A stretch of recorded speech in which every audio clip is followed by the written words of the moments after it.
So here's my question. What kind of book is the Bible? What kind of book is it?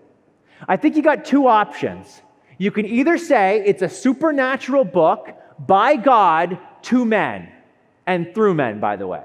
Okay, supernatural book by God to men. Or it's a naturalistic book that is by men about God. There's your options, supernatural book or it's a naturalistic book. What kind of indications do we have that it might be a supernatural book? Let me give you two. Let me just give you two. Here's one.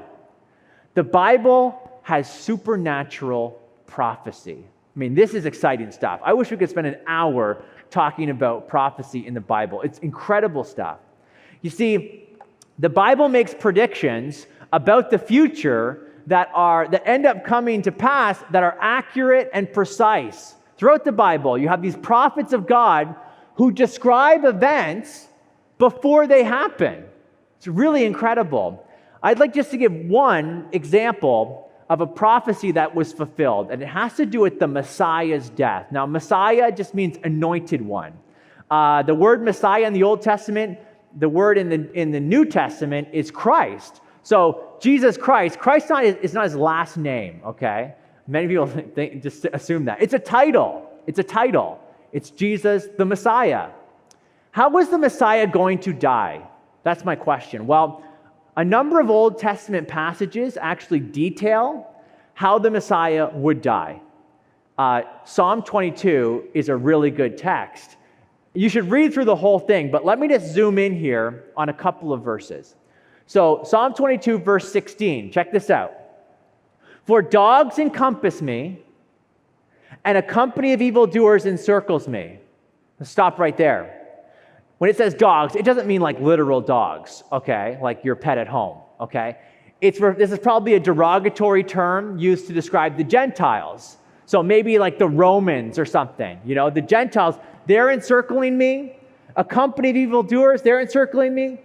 Then listen to this. This is incredible. They have pierced my hands and my feet. Now, don't skip over these words too quickly, because David is writing these words 1,000 years before Jesus. 1,000 years. In fact, he's writing these words before crucifixion is even invented. And yet he describes what sounds like crucifixion, piercing my hands and my feet. It goes on to say this, I can count all of my bones, probably referring to the fact that he's naked. They stare and gloat over me. This is a public execution, okay? Not all deaths are public executions, and that's what's being described here. They divide up my garments among them, and for my clothes they cast lots.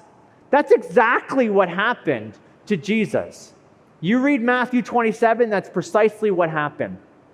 Now, not only do we see in the Old Testament how the Messiah would die, we also are told why he would die.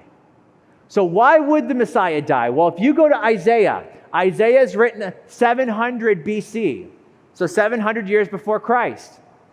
It says this, verse 5, but he was pierced, there's the piercing again, hands and feet. He was pierced for our transgressions.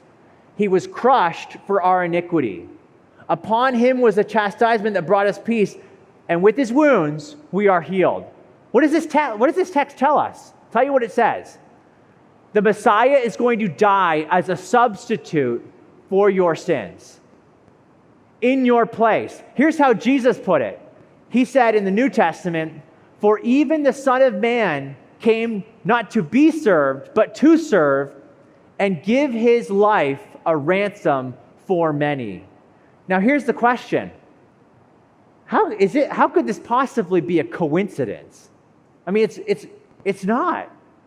These are the events being described hundreds of years. I mean, these events read as if you're standing there watching a crucifixion, and yet these are written years, in many cases hundreds of years, before the events took place. This is powerful evidence that this book is a supernatural book. At Stand to Reason, we help Christians think clearly as they share their worldview with others. If you want to see more videos like this, click the subscribe button.